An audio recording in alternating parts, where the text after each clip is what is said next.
The alien fleet floated like steel giants in the dark space outside Earth's orbit. Dozens of warships stood ready with their weapons charged, but not a single shot was fired. The fleet commander, a tall creature with silver skin and 4 eyes, stared at the blue planet on his screen. His scanners showed no war fleets in orbit, no defense stations, no planetary shields. It looked weak to weak. The commander's mouth curled into a smile, but the crew around him were tense. One of his officers, a younger alien with nervous hands, spoke in a low voice and told him they should not get closer. The commander laughed at the warning, asking if the officer was afraid of an unarmed planet, but the younger one only lowered his eyes and said, "This planet is not unarmed, it is cursed." The words made some of the crew shift in their seats. Stories had been told for hundreds of years about the last planet never invaded. All across the galaxy, worlds had fallen to war and conquest, but Earth remained untouched. No one could explain why. Some said Earth was protected by an invisible fleet. Others claimed that those who attacked were never seen again. The commander did not believe in ghost stories. To him, Earth was just another planet waiting to be taken. Still, as they drifted closer, something strange happened. The ship's sensors began to fail. Lights flickered across the bridge, and the star maps on the screen scrambled into static. The commander ordered a systems check, but no one could find the problem. Then, without warning, a voice filled the ship. It was calm, deep, and spoken perfect. Universal tongue? Leave now, or you will not leave at all. The words sent a chill through every crew member. The commander demanded to know where the broadcast was coming from, but the comms officer shook his head. The signal had no source, no frequency. It was as if the voice had been inside their heads. Some of the smaller ships in the fleet began turning, away engines roaring as they fled back into deep space. The commander barked orders for them to hold position, but fear had already spread. Only one ship moved forward, a scout vessel with a young pilot named Crawl. Crawl had always wanted glory in battle, and this was his chance. If he could land on Earth and prove it was weak, he would become a legend. His ship broke formation and dove toward the blue planet. As he entered its orbit, his scanners went wild, showing strange energy patterns all around the planet's surface. They were not weapons, at least not in any form he knew, but the readings were powerful enough to overload his systems. Static filled his comms, but he thought he heard faint whispers in his own language telling him to turn back. Crawl ignored them. Pushing closer, he saw vast oceans and green continents below, but no cities, no signs of human life. It looked abandoned, and that only made him more confident. He sent images to the fleet, but no reply came. When he looked back into space, the fleet was still there, yet somehow farther away, as if the distance between them had grown without the planet moving. Then, on his radar, a shadow appeared. It was not a ship, not a rock, not any natural object had ever seen. It moved faster than anything his sensors could track, then vanished. Crawl's heart pounded. He thought about the voice, the warning, the fear in the eyes of his fellow officers. For a moment he hesitated, but his pride pushed him forward. The planet grew larger in his view, filling the screen with endless clouds and dark oceans. Somewhere deep inside, he wondered if the stories were true. He shook the thought away, telling himself there was no such thing as a cursed planet yet in the silence of space. He could almost feel the blue world watching him. The silence inside Crawl's. The small ship felt heavier than the void outside. Hands gripped the controls tighter as the blue curve of Earth grew beneath him. For a moment it looked almost peaceful and calm, but the strange whisper in his head would not stop. It spoke in his own language, soft and patient like it knew him. "Turn back, little hunter," it said. "You do not belong here." Crawl's jaw tightened. He told himself it was only stress and static in the comms, but deep down he felt watched. Warning, his entire ship's console went black. Every screen, every light shut down, and the only sound was his own breathing. Just as panic began to rise, a faint glow returned to one of the panels, and with it came the same voice, this time louder. "Leave now, or you will not leave at all."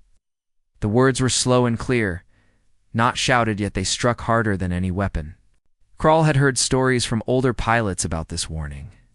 They said no one knew where it came from or how it was sent. Some fleets had tried to trace it, but the signal always led to nowhere.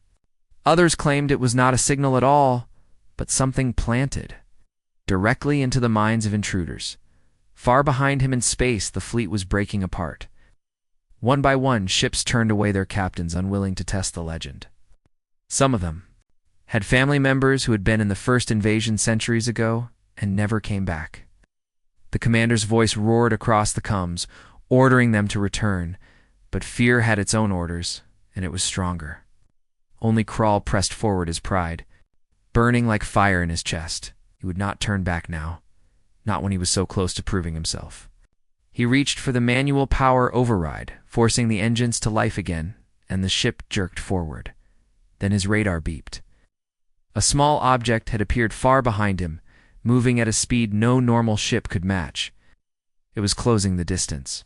In seconds, Crawl tried to scan it, but the image on his display blurred into static every time. A cold shiver went through him.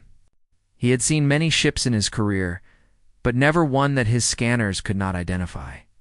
It vanished just as quickly as it had appeared, leaving only silence and the slow hum of his ship's engines. He told himself it was nothing, just debris, or a sensor glitch, but his gut whispered a different story. As Earth's atmosphere filled his view, he thought again of the ancient war story he had once heard in the academy. It was about the first fleet that tried to conquer Earth. The story said their armies landed easily with no resistance and thought victory was theirs. Then on the first night, every soldier turned their weapons on their own allies. No one knew why.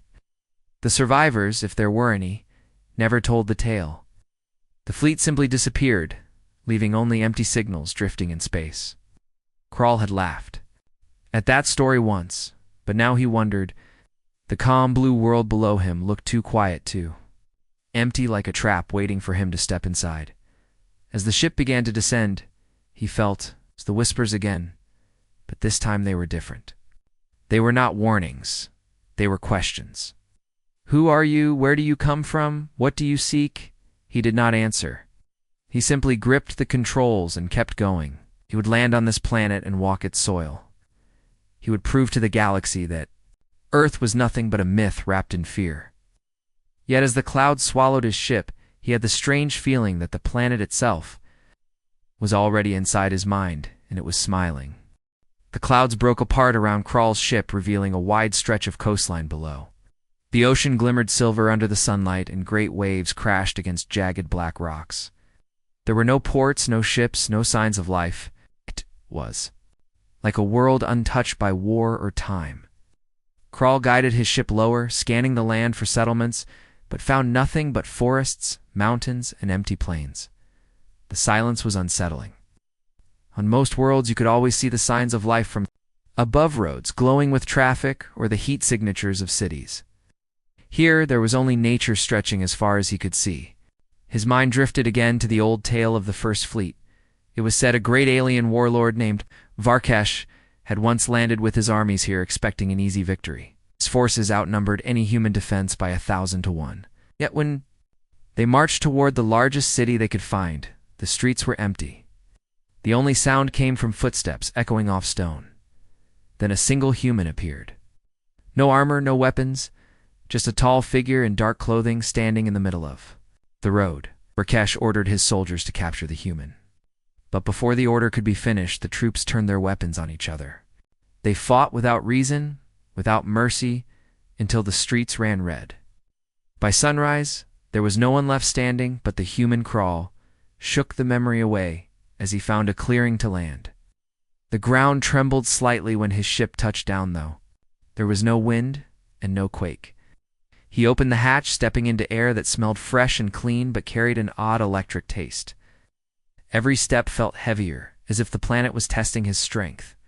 He tried to send a location signal to the fleet, but the transmitter only spat back a single line of text in his own language. "You are not welcome." Somewhere beyond the trees, a shape moved. It was quick, almost too quick to follow, but Crawl caught the flicker of a shadow slipping deeper into the forest. He pulled out his blaster and followed. The forest floor was soft, and the tall trees above blocked most of the sunlight. The deeper he went, the quieter it became, until even the sound of his own footsteps seemed swallowed. Then he heard footsteps behind him. He spun around but saw nothing. It's only the same trees stretching in every direction. Then the voice returned. This time, it was not calm. It was sharp and close, like someone whispering directly into his ear. Turn back. Crawl's pride flared. Shouted into the air, demanding the speakers show themselves. The forest answered not with a figure, but with movement. Dozens of shadows slid between the trees surrounding him without a sound. His blaster shook slightly in his grip as he tried to track them, but they moved like smoke here, one moment gone. The next, out of the shifting dark, one form stepped forward. It was human, or at least it looked human. Tall, lean, with pale skin, and eyes so bright they seemed to glow. The human said nothing, just stared at him as if deciding what he was worth. Crawl opened his mouth to speak, but the ground beneath him suddenly pulsed like a living thing. Human raised one hand, and every shadow froze. Odd. Then in a voice that was neither loud nor soft, but carried through his bones, the figure said, "You have stepped where you do not belong." Heard before, the world tilted and darkness closed in, were spoken in the same calm tone that had haunted him since orbit. Leave now, or you will not leave at all. Crawl woke with a sharp gasp, his vision blurry and his body heavy, as if the air itself pressed down on him. He was no longer in the forest. Round him stretched an endless plain of gray stone under a sky that was too still, the clouds frozen in place. His ship was gone, his blaster was gone, and there was no sign of the glowing-eyed human who had confronted him. For a moment, he thought he might be dreaming, but the cold under his hands and the ache in his legs told him it was real. He turned in slow circles, trying to find a landmark, but the plain seemed to stretch forever. Then, far in the distance, something moved. It was a shadow, but unlike any shadow he had seen before. It wasn't cast by light. It floated above the stone like a thick black fog, shifting and twisting in ways that made his eyes ache to watch.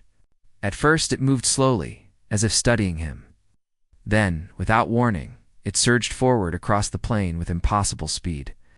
Crawl's instincts screamed at him to run, but no matter which way he turned, the shadow was always closer. It stopped. Only a few steps away, towering over him though it had no clear shape or form.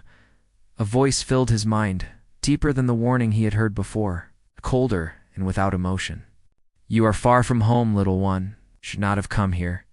Crawl tried to speak, but his throat felt dry, his words caught somewhere between fear and defiance. He demanded to know what this thing was, and where the rest of his fleet had gone.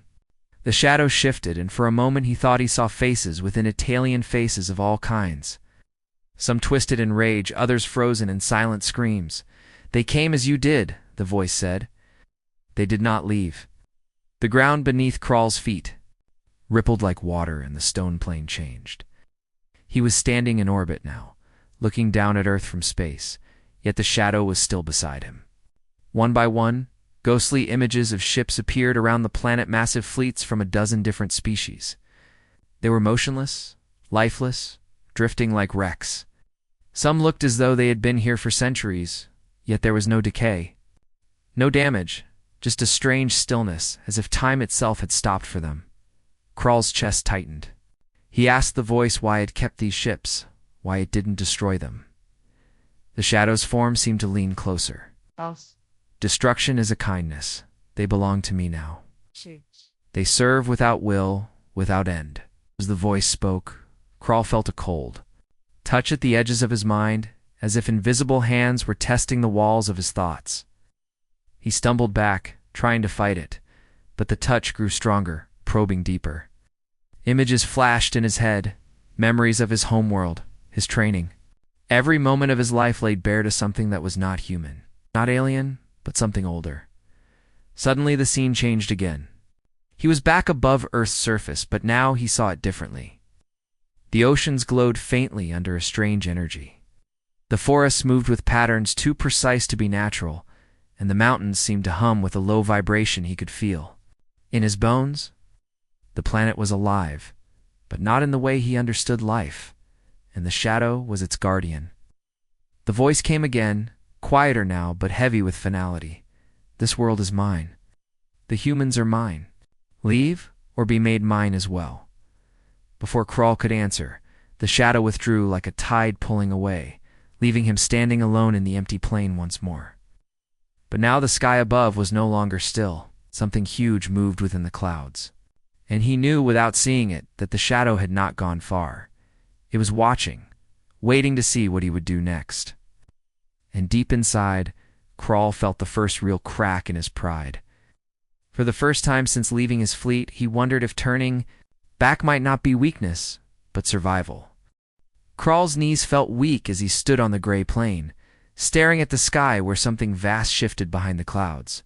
His instincts told him to run, but there was nowhere to go. The air thickened around him, and the shadow's presence returned, not rushing him this time, but circling like a predator that had already decided the hunt was over. Then the stone under his feet began to glow with faint lines of light, spreading outward in shapes too perfect to be natural. The ground split silently, and Crawl was sinking. Before he could shout, the stone gave way completely, and he fell into darkness. He landed hard on a cold floor, but the air here was different, warmer, filled with a faint hum like distant machinery. He looked up and froze. All around him were structures built deep underground, towering walls of metal and glass that stretched into the shadows above. Figures moved among them, human figures. They were not like the glowing-eyed guardian he had met in the forest. These humans looked normal. Men, women, and children walked the halls calmly, some carrying tools, others speaking in low voices. But the way they looked at him was different, not with fear, not with curiosity, but with a quiet certainty, as though they already knew exactly who he was and why he was here. A tall human man approached, his hair silver and his face lined with age, but his eyes were sharp and alive. He spoke in the same universal tongue without hesitation. Met the keeper. Crawl said nothing, unsure if speaking would even matter. The man continued, his tone calm and steady. It is older than you can imagine. It was made by us long before your people walked under your own sun. It was built to protect this world from everything beyond it. Crawl felt his chest tighten. Humans had created the shadow, the keeper. Then why had he never heard of them having such power? The man seemed to read the question in his expression. We live here, but not on the surface. The keeper guards it. Invaders who come for our home stay here or vanish. The silver-haired man gestured for Crawl to follow, and they walked through the vast underground city. It was silent except for the soft hum of the walls, and Crawl noticed there were no obvious weapons anywhere. Yet he felt a constant pressure in the air, as if the whole place was under the keeper's watch. The man stopped at a huge window that looked out over an immense chamber. Crawl's breath caught. Below them were thousands of alien soldiers, frozen, in place like statues, their eyes empty, their weapons lowered. They did not breathe, did not speak. The man's voice was low now. They came to take our world. Now they serve the keeper forever. Crawl stepped back from the glass, his skin crawling. He asked what the keeper was exactly. Machine, creature, or something else. The man's lips curved in a small smile, but it was not a kind one. It was human.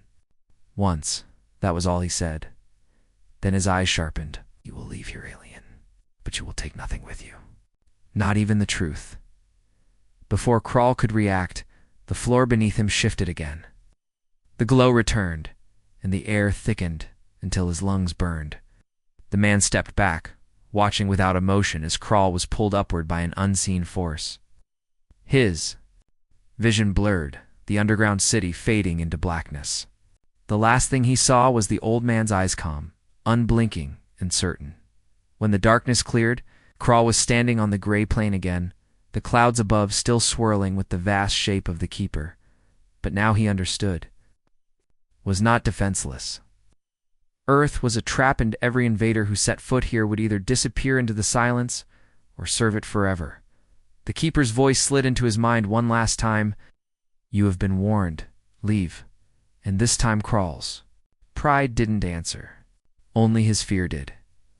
Crawl felt the ground beneath him begin to dissolve, not with noise or violence, but with a smooth pull, as if the planet itself was deciding he no longer belonged. The gray plain, the swirling clouds, even the strange humming. And the air faded until all that remained was darkness. Then, without warning, he was standing on the bridge of his own ship, his breath caught. Every control panel was lit, the engines were active, and the stars shone outside the viewing window. For a heartbeat he thought he had escaped, but the bridge was empty. His crew was gone. Every chair sat in perfect order, every console wiped clean as if no one had ever touched them. He called out names, his voice echoing off the metal walls, but the only answer was the steady hum of the ship. On the main screen, Earth hung in space far behind him, too far. He hadn't flown away. He didn't remember leaving orbit. The distance was simply there. A faint reflection appeared in the glass of the screen. He turned sharply but found no one. When he looked back, the reflection was still there, shifting, dark, almost like a shadow without a source. The keeper's voice slid into his thoughts again, quieter now, almost gentle. "You will speak of this to no one." His fingers shook as he sat at the controls. He tried to send a message to the fleet, but his comms showed nothing. No other ships, no signal traces. It was as if the fleet had never existed. Only the empty starfield answered him. He checked the ship's logs for proof, for anything that would show what had happened. But every file was gone erased so cleanly, there was no sign it had ever been written. As the ship's autopilot guided him away from the Sol system, he thought of the alien faces he had seen within the Keeper's form, and of the frozen soldiers deep beneath the Earth's surface. They hadn't been destroyed. They hadn't even been killed. They were kept. The thought made his stomach twist. He had seen many worlds fall to war, but none had ever defended itself this way, not with fleets or armies. But with something older, patient, and utterly certain of its victory, far across the galaxy, or on worlds where rumors traveled faster than light, the story of Earth remained the same. It is defenseless, but do not go near it.